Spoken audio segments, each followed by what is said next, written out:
Hello everyone, आज का topic है business idea, sources and testing of the facility.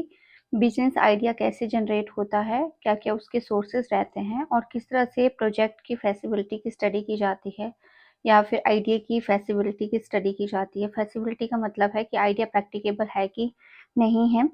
कोई भी काम करने से पहले हम प्लानिंग करते हैं, उसमें हम ये डिसाइड करते हैं कि हमें क्या करना है, कैसे करना है, किसके द्वारा किया जाएगा। ये सारा प्लानिंग के थ्रू डिसाइड होता है और जो भी एक्टिविटीज़ बिजनेस एक्टिविटी होती है उनको हम मैनेज करते हैं, ऑर्गेनाइज करते हैं एंड देन हम एक सक्सेसफुल वेंचर सेटअप करते हैं। बिजनेस प्लानिंग एक बहुत इंपॉर्टेंट रोल है और बिजनेस प्लानिंग की बात करें तो बिजनेस प्लानिंग में 5 स्टेप आते हैं। सबसे पहले बिजनेस का आइडिया जनरेट होता है। उस आइडिया को सिलेक्ट करके हम एनवायरनमेंट स्कैनिंग करते हैं, यानी कि इंटरनल एक्सटर्नल एनालिसिस करते हैं एनवायरनमेंट का।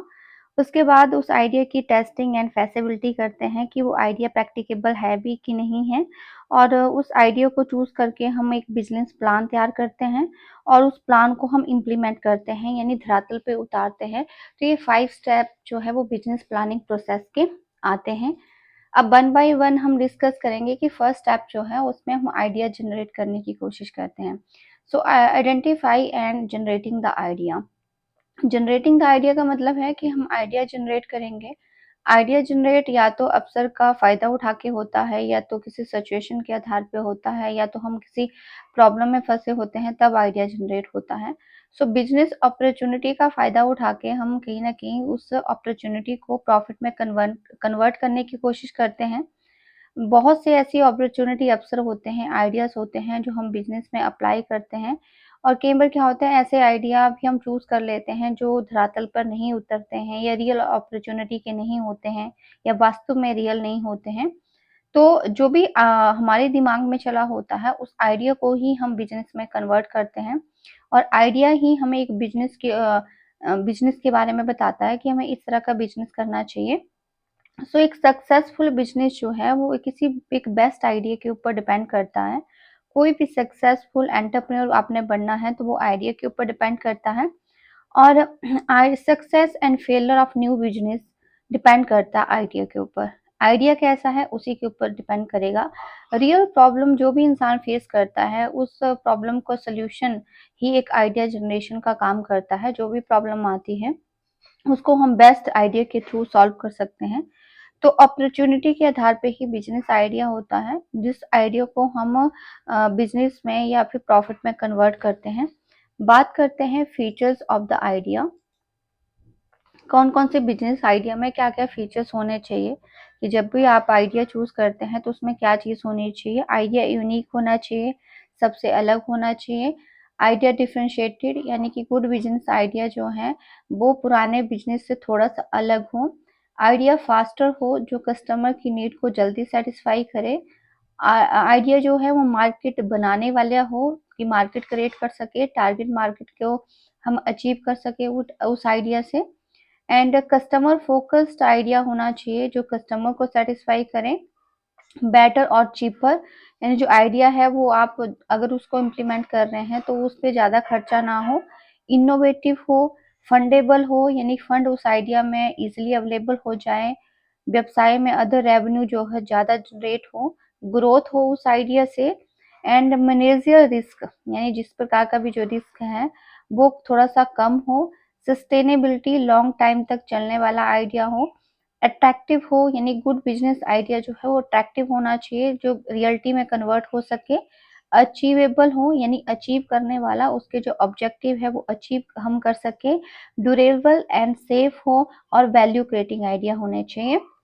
तो ये आइडिया के कुछ फीचर्स हैं कि जो भी आइडिया हैं वो इस प्रकार के हों।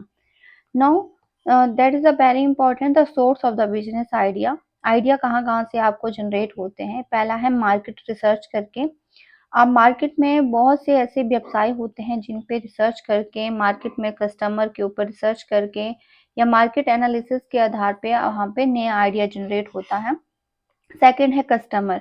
कस्टमर के taste, habit, preference, liking, disliking या उसकी पेइंग कैपेसिटी या इनकम के आधार पे भी आइडिया जनरेट होते हैं कि कस्टमर किस तरह का प्रोडक्ट चाहता है। उस आधार पे भी न्यू आइडिया बनते हैं। Supplier and other business partner जो होलसेलर रिटेलर होते हैं वो भी न्यू न्यू आइडिया देते हैं बिजनेस को सेटअप करने के लिए। कुछ ट्रेंड होते हैं जैसे कि सोशल ट्रेंड, जो demographic, health, education, living standard या इकोनॉमिक ट्रेंड की बात करें तो income, saving, employment, financial conditions. या गवर्नमेंट ट्रेंड की बात करें तो law and regulations, government policy, government structure, stability. या टेक्नोलॉजी ट्रेंड की बात करें तो ई कॉमर्स हो गया, कॉस्ट ऑफ टेक्नोलॉजी हो गया या न्यू टेक्नोलॉजी हो गया। बहुत सारे आइडियाज देते हैं व्यवसाय को सेटअप करने के लिए, क्योंकि ट्रेंड चेंज होते रहते हैं और ट्रेंड के चेंज होने के साथ साथ चीजें भी चेंज होती हैं और चीजें चेंज होने से आपको न्यू आइडिया जनरेट होता है। कंपटीशन के आधार पे भी आपको नया आइडिया मिलता है। जो आपके व्यवसायिक कंपटीशन होते हैं वो भी आइडिया क्रिएट करते हैं। क्रिएटिविटी के कुछ अलग करना, कुछ नया करना, नए अवसर की पहचान करना, कुछ यूनिक करना भी आइडिया को क्रिएट करता है। पब्लिकेशन, सो सेकेंडरी सोर्सेज जैसे कोई प्रोजेक्ट रिपोर्ट है, पब्लिकेशंस है, मैगजीन है, गवर्नमेंट पॉलिसी की कोई पब्लिकेशन है, उसके आधार पे भी हमें आइडिया मिलते हैं। प्रॉब्लम सॉल्विंग, सो जो हमें कई बार कोई प्रॉब्लम हो जाती है उसको सॉल्व करते करते हमें कोई आइडिया जो है मिल जाता है। कई बार new product of market, understanding the need of market, हम मार्केट को अंडरस्टैंड कर रहे होते हैं, आइडिया जनरेट हो जाता है। हमें एम्प्लॉयमेंट को बढ़ाना है तब भी हमें पता है कि हम इस तरह का बिजनेस करेंगे तो एम्प्लॉयमेंट बढ़ेगी। तो प्रॉब्लम को सॉल्व करते करते आइडिया आ जाता है। चेंज, कभी कभार सोशल इकोनॉमिक कंडीशन हमारी चेंज हो जाती है तो उससे भी आइडिया न्यू न्यू जनरेट हो जाते हैं। इनोवेशन, हम कुछ नया कर रहे हैं, कुछ यूनिक करने की कोशिश कर रहे हैं, न्यू आइडिया या न्यू टेक्नोलॉजी के आधार पे आइडियाज बनते हैं। एंड कुछ प्रोडक्ट में चेंजेस हम चाहते हैं तो न्यू प्रोडक्ट एंड चेंजेस भी आइडिया को जनरेट करती है। कुछ मार्केट कंडीशन के आधार पे जैसे फैशन चेंज हो जाता है या टारगेट ग्रुप को हम कॉपी करना चाहते हैं, कस्टमर के ट्रेंड को कॉपी करना चाहते हैं, तो उस आधार पे आइडिया आ जाता है व्यवसाय को करने का। तो ये सारे हमें आइडिया प्रोवाइड करते हैं कि बिजनेस आइडिया इन सब से आता है, इन सारे कंटेंट से हमें बिजनेस आइडिया मिलता है। हाँ, नेक्स्ट हमारे पास technique for generating new business idea है। ये पेपर में भी क्वेश्चन पूछा जाता है। इसकी डिफरेंट डिफरेंट टेक्निक है जैसे कि ब्रेनस्टॉर्मिंग है, कीपिंग ए जर्नल है, फ्री राइटिंग है, ब्रेन राइटिंग है, माइंड मैपिंग है, स्कैम्पर है। तो इस तरह के बहुत से आइडिया हैं जिनको हम वन बाय वन डिस्कस करेंगे। तो सबसे पहले हम आइडिया जनरेटिंग टेक्निक की बात करें तो पहला आ जाता है ब्रेनस्टॉर्मिंग। ब्रेनस्टॉर्मिंग बहुत बेस्ट एक पॉपुलर थिंकिंग टूल है जिसमें कि लोग सोचने का काम करते हैं, बहुत से आइडिया को अपने दिमाग में सोचते हैं और ये आपको शॉर्ट टर्म्स में सोचना पड़ता है आइडिया। ब्रेनस्टॉर्मिंग टेक्निक में बहुत से लोगों का दिमाग इन्वॉल्व होता है, ये क्रिएटिव वे में अपने आइडियाज को देते हैं और आइडिया अनस्ट्रक्चर मैनर का होता है, मतलब आइडिया ये शेयर्स करते हैं, कोई स्ट्रक्चर्स फॉर्म में नहीं होता और शॉर्ट टाइम में जितने भी पॉसिबल आइडिया हैं वो अपने प्रस्तुत करते हैं। इट इज ए की टूल इन ब्रेनस्टॉर्मिंग। यहाँ पे आइडिया जो है वो डिफरेंट डिफरेंट दिमाग से या डिफरेंट डिफरेंट दिमाग मतलब ब्रेन से आता है, बहुत से लोगों से आता है। एंड यहाँ पे आइडिया की क्रिटिसिज्म नहीं की जाती है। यहाँ पे जितने भी आइडिया हैं सबको एक्सेप्ट किया जाता है, किसी भी आइडिया को क्रिटिसाइज नहीं किया जाता है और प्रॉब्लम के आधार पे डिफरेंट डिफरेंट आइडिया निकल के आते हैं। तो ब्रेनस्टॉर्मिंग में आपने याद रखना है, ये एक तरह का थिंकिंग टूल है। लोग सोच के अपने शॉर्ट टर्म पीरियड्स में बहुत से आइडिया देते हैं और किसी भी आइडिया को क्रिटिसाइज नहीं किया जाता है। एंड ये ब्रेनस्टॉर्मिंग जो है एक आइडिया को जनरेट करने के लिए यूज किया जाता है, मतलब इसमें नई नई आइडियाज जनरेट होते हैं। नेक्स्ट है कीपिंग ए जर्नल।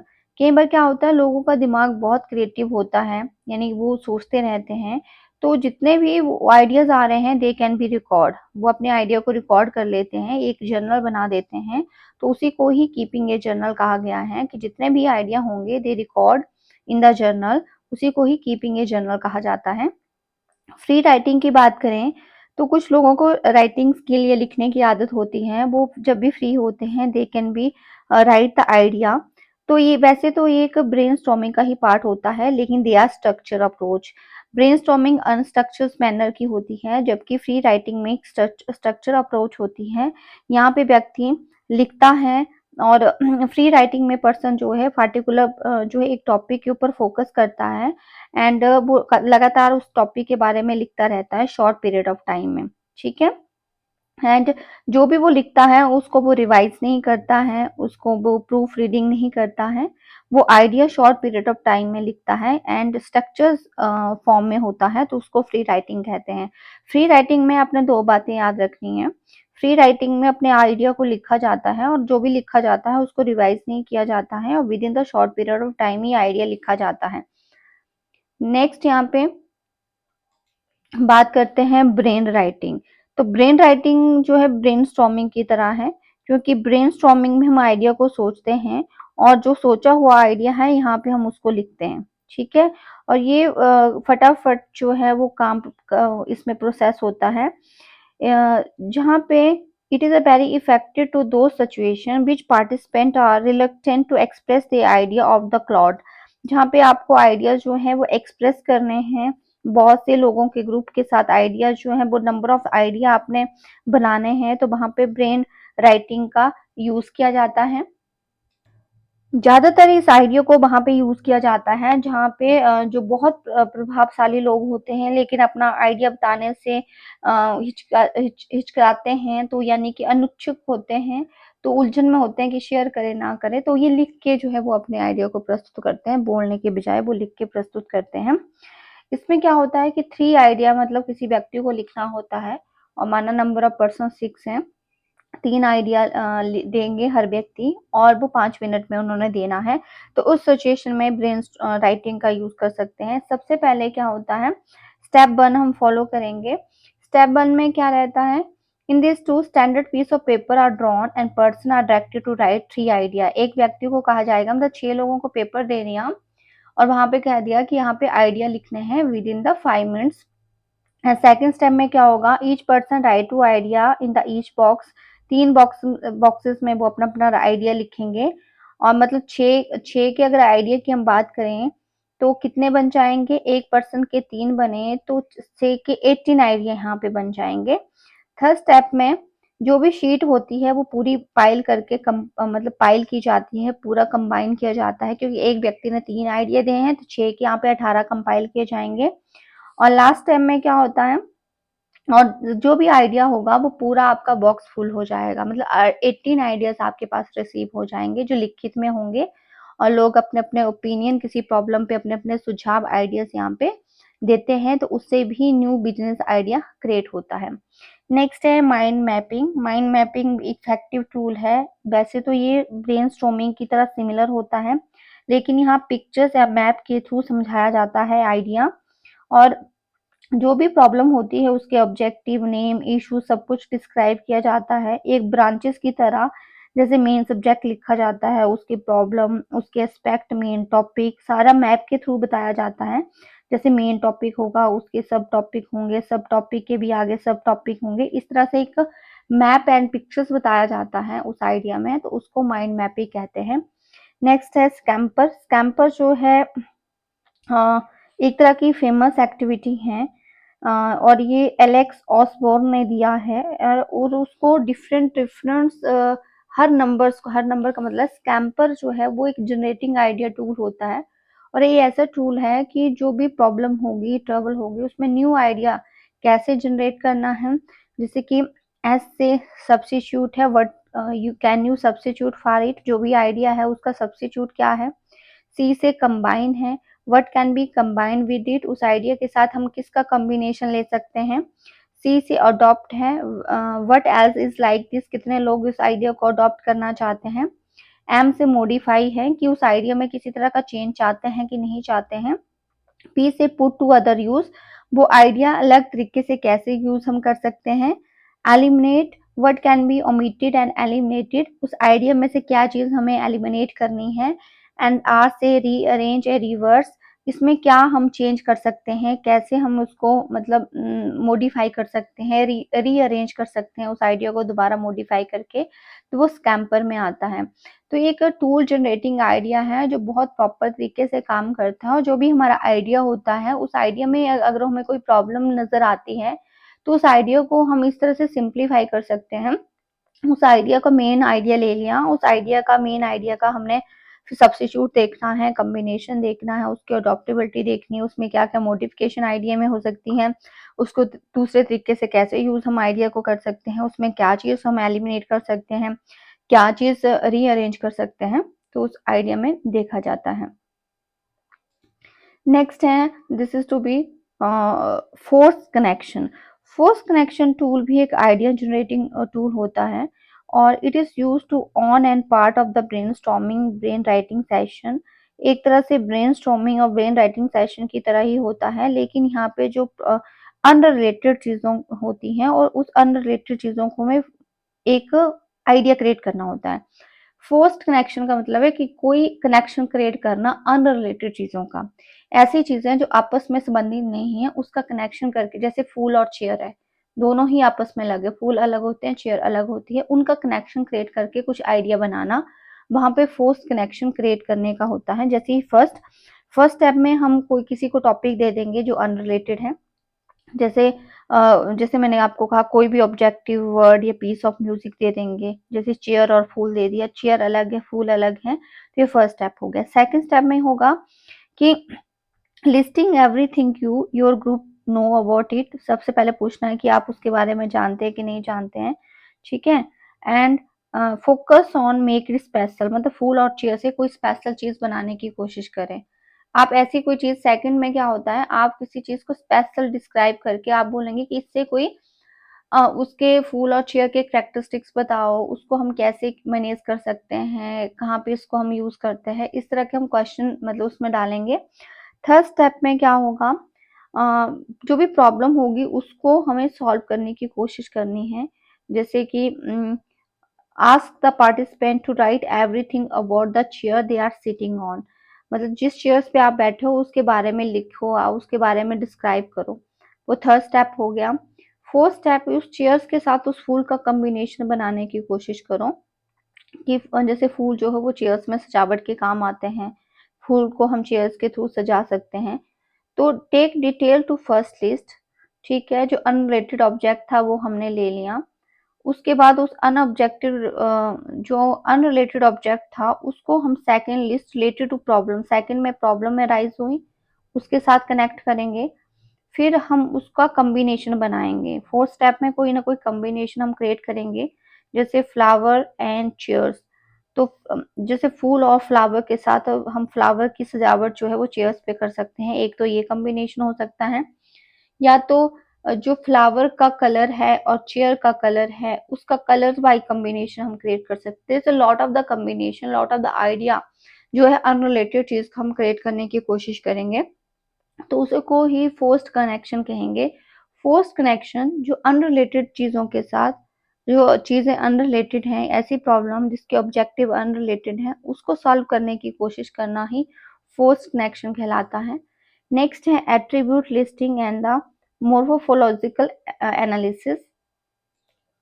नेक्स्ट जो एट्रीब्यूट लिस्टिंग है, एट्रीब्यूट का मतलब होता है किसी के गुण बताने की कोशिश करना। मोर्फोलॉजिकल एनालिसिस विशेषता सूची बनाना, कि जैसे चेयर है, चेयर में क्या विशेषता है, नंबर ऑफ लेग्स है, क्या है मटेरियल, क्या है, कितने सेंटीमीटर का है, किस रूप में है, वो एट्रीब्यूट ऑफ द टेबल या चेयर्स हो सकती है। तो जनरली बात है कि जब भी हम किसी आइडिया के या के फीचर्स को या एट्रीब्यूट को बताएंगे, तो एट्रीब्यूट के अलग अलग यहाँ पे स्टेप है। फर्स्ट आता है यहाँ पे हमें प्रोडक्ट के एट्रीब्यूट को बताना है कि प्रोडक्ट में क्या क्या एट्रीब्यूट है, उसकी प्रॉपर्टी, क्वालिटी, डिजाइन क्या है। जैसे एट्रीब्यूट ऑफ टेबल की मैंने बात की कि टेबल में क्या क्या एट्रीब्यूट है, वो हमने सेट करना है कि किसका एट्रीब्यूट बताना है। सेकंड जो है वो हम रो और कॉलम डिसाइड करेंगे और उस रो और कॉलम के आधार पे हम उसका एट्रीब्यूट बताएंगे। एंड थर्ड स्टेप में many variation of attribute are possible, मतलब वेरिएशन, जो वेरिएशंस होंगी, जैसे 5-6 वेरिएशन हो सकती हैं हर इंसान के हिसाब से, तो उस वेरिएशन के आधार पे उसके एट्रीब्यूट को हमें सेट करना है। एंड फोर्थ स्टेप क्या होता है, now select one entry to each column. एक कॉलम के आधार पे आप उस आइटम को बारे में बताने की कोशिश करेंगे, उसके कंपोनेंट के बारे में बताने की कोशिश करेंगे। एंड फिफ्थ में आप जो भी आपके पास चार्ट निकल के आएगा उसको इवेलुएट करेंगे, जो एलिमेंट मिक्स होंगे उसको एनालिसिस करेंगे, उसके आधार पे न्यू थिंकिंग के बारे में सोचेंगे, न्यू थिंकिंग हम क्रिएट करने की कोशिश करेंगे। तो सबसे पहले आपके पास क्या होगा, प्रोडक्ट लेंगे, उसके एट्रीब्यूट को बताने की कोशिश करेंगे। सेकंड में क्या है, आपको कॉलम के आधार पे कॉलम हेडिंग देनी है, जैसे कि number of legs, material, height of centimetre and the form. और यहाँ पे आपको many variation of attribute, attribute की अलग-अलग वेरिएशंस लेनी है। हो सकता है किसी के 2 टेबल्स हो, 2 चेयर्स हो, किसी के पास जो सेंटीमीटर है, किसी में 50 हो, किसी में 70 हो, किसी में 110 सेंटीमीटर हो। वो अलग-अलग टेबल के अलग-अलग एट्रीब्यूट होते हैं, तो उस आधार के एट्रीब्यूट के आधार पे हम एनालिसिस करते हैं। नेक्स्ट है एनवायरमेंटल स्कैनिंग, तो हमारा ये सेकंड स्टेप आता है। आइडिया जनरेट हो गया, उसके बाद हम एनवायरनमेंट स्कैनिंग करेंगे। उस आइडिया की एनवायरनमेंट स्कैनिंग करना बहुत ज़रूरी है। एनवायरनमेंट स्कैनिंग में हम economic, political, social, culture, environment को स्टडी करते हैं कि वो आइडिया क्या उन फैक्टर के आधार पे सही बैठता है कि नहीं बैठता है।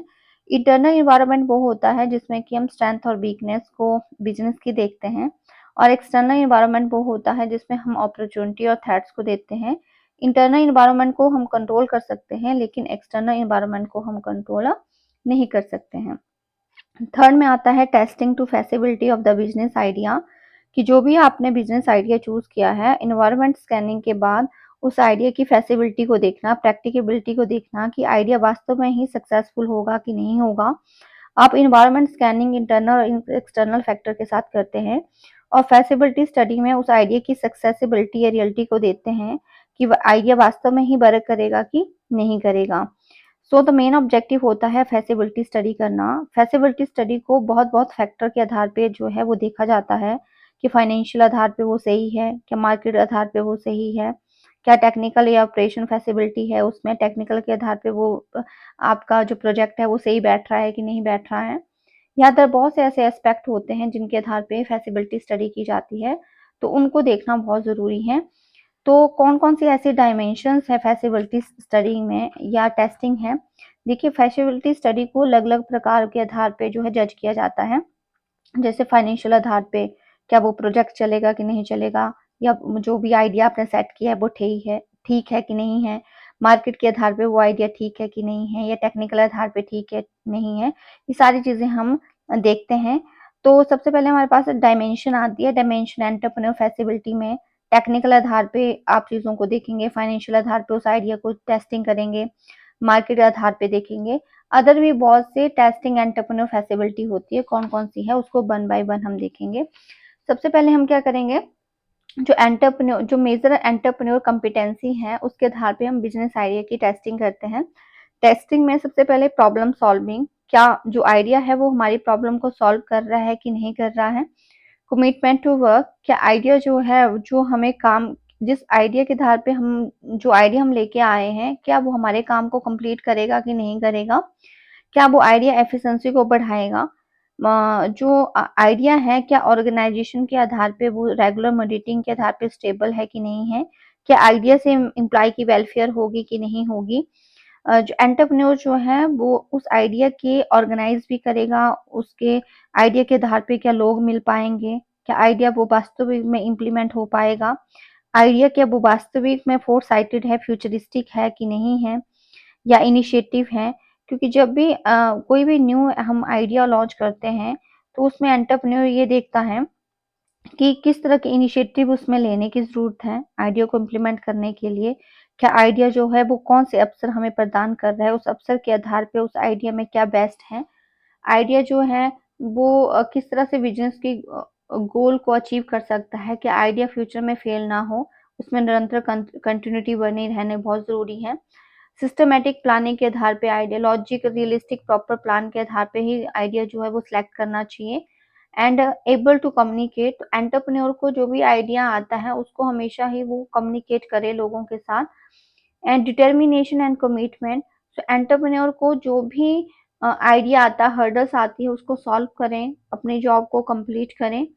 एंड एंटरप्रेन्योर को चाहिए कि जो भी आइडिया है उसकी रिस्पॉन्सिबिलिटी को समझें। आइडिया फ्लेक्सिबल, अडॉप्टेबल होना चाहिए, मतलब चेंज हो भी जाए एंड उसको परिस्थितियों की चेंजिंग के अकॉर्डिंग एक्सेप्ट भी किया जा सके। एंड जो भी आइडिया है वो इन्फॉर्मेशन, मतलब जो भी इन्फॉर्मेशन आपको कलेक्ट हो रही है उसके आधार पे आपको रिसीव होते हैं। तो ये बहुत सी ऐसी टेस्टिंग है एंटरप्रेन्योर ट्रेसिबिलिटी की, जो आइडिया को हम टेस्ट करते हैं अलग-अलग करैक्टर के आधार पे। अब बात करते हैं मार्केट फैसिलिटी की स्टडी करना। तो मार्केट जो है वो बिज़नेस का बहुत इम्पोर्टेंट पार्ट होता है और मार्केटिंग रिसर्च बहुत ज़रूरी है मार्केटिंग डिसीज़न लेने के लिए। मार्केट जब भी न्यू बिज़नेस आइडिया हम लॉन्च करते हैं तो उस पे हमें उसकी फैसिलिटी स्टडी मार्केट एनालिसिस करके भी करते हैं, जिसमें कि हम customer, product, demand, barrier, competition, trend के ऊपर फोकस करते हैं। कस्टमर टेस्टिंग मार्केटिंग फैसिलिटी में हम कस्टमर से रिलेटेड फैक्टर को कलेक्ट करते हैं, जैसे कस्टमर की प्रेफरेंस क्या है, कस्टमर का पैटर्न क्या है, कस्टमर की लोकेशन क्या है, या कस्टमर की ट्रेंड या पोटेंशियल नंबर कितने हैं कस्टमर के। उस आधार से हमारा आइडिया बेस्ट है कि नहीं है वो हमने देखना है।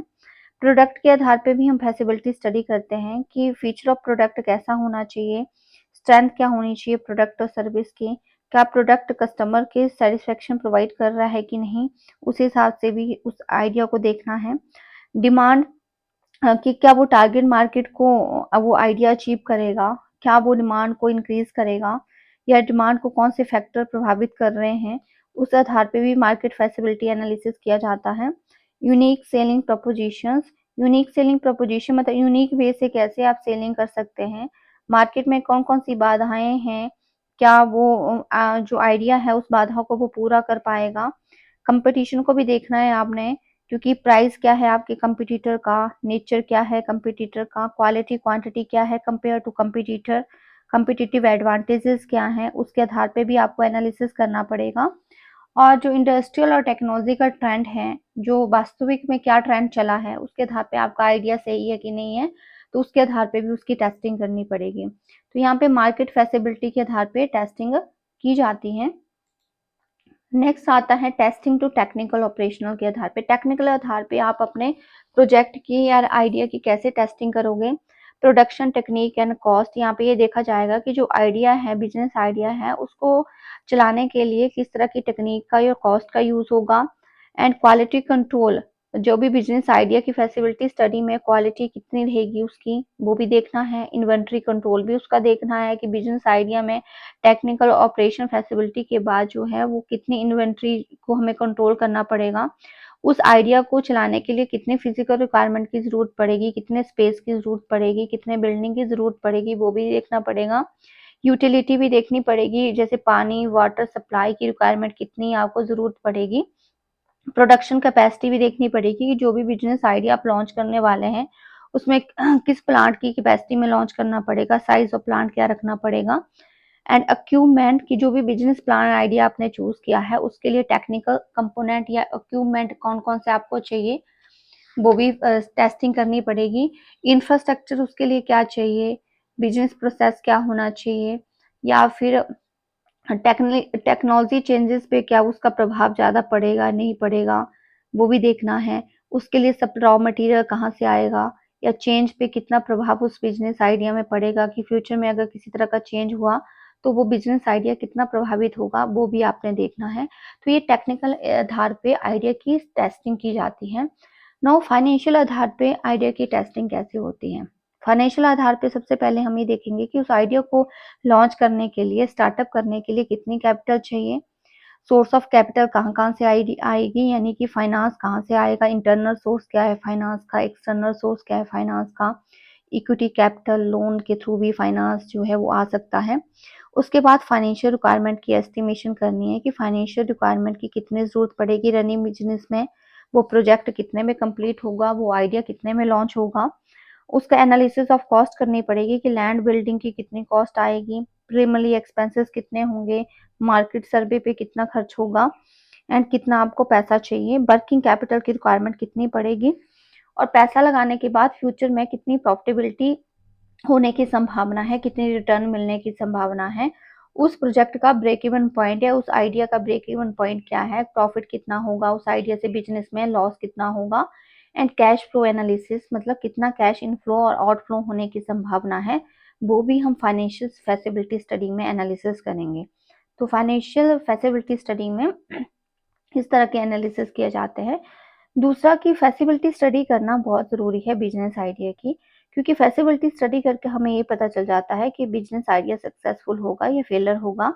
इससे हमें सक्सेस होने की पॉसिबिलिटी के बारे में पता चल जाता है, क्योंकि अगर हम इसे financial, technical, managerial and market के आधार पे एनालिसिस पहले ही कर लेंगे, तो उसके सक्सेस होने की संभावना थोड़ी बढ़ जाती है। दूसरा, अवॉइड द प्रॉब्लम। जो भी बाधाएँ आ रही हैं उस बिज़नेस आइडिया को इम्प्लीमेंट करते वक़्त, तो उस बाधाओं को, उस प्रॉब्लम को सॉल्व करने में हेल्प होती हैं। साथ में helping in finding the solutions, यानी कि जो भी प्रॉब्लम है उसका सॉल्यूशन कैसे हम सॉल्व कर सकते हैं। जैसे हो सकता है फाइनेंस की प्रॉब्लम आ रही हो, तो फाइनेंस का वो जो सॉल्यूशन है वो बैंक से लोन लेकर, एंजल इन्वेस्टर के थ्रू या फिर वेंचर कैपिटलिस्ट से पैसा लेकर आप कर सकते हैं। Supporting in the getting sanctions, so जो भी आपको सैंक्शन परमिशंस लेने की ज़रूरत है सरकार से, फाइनेंशियल इंस्टीट्यूशन से, तो वो उसके लिए आप पहले सपोर्ट ले लोगे। एंड फेलियर का रिस्क यहाँ पे कम हो जाता है। अगर किसी भी बिज़नेस की फीजिबिलिटी स्टडी होती है, तो व्यवसाय के फेलियर होने की संभावना कम हो जाती है। इसके बाद आता है बिज़नेस प्लान डेवलपमेंट। उसके बाद जो है फीजिबिलिटी स्टडी होने के बाद आप अपना प्लान प्रिपेयर कर लोगे, जिसमें कि प्लान क्या-क्या करना होता है, एक स्ट्रैटेजी बनानी पड़ती है कि बिज़नेस को कैसे स्टार्ट किया जाएगा, कैसे रन किया जाएगा। एक प्रॉपर बिज़नेस प्लान डेवलप किया जाता है। And fifth, implementation to plan. तो इम्प्लीमेंटेशन में क्या होता है, प्लान को प्रैक्टिकल हम इम्प्लीमेंट करेंगे, प्रैक्टिकली शुरू कर देंगे और उस प्लान के आधार पे उसमें कंटिन्यू हम वातावरण के साथ चेंजेस करते रहते हैं और उसके टारगेट के अकॉर्डिंग हम उसमें कंपेयर करते हैं कि टारगेट के अकॉर्डिंग हमने अपने प्लान को अचीव कर लिया है कि नहीं किया है। तो ये थे बिज़नेस आइडिया के sources and testing of the feasibility. Next हमारा जो टॉपिक है वो बिज़नेस प्लान है कि बिज़नेस प्लान को कैसे तैयार किया जाता है, उसके बारे में डिस्कस करेंगे।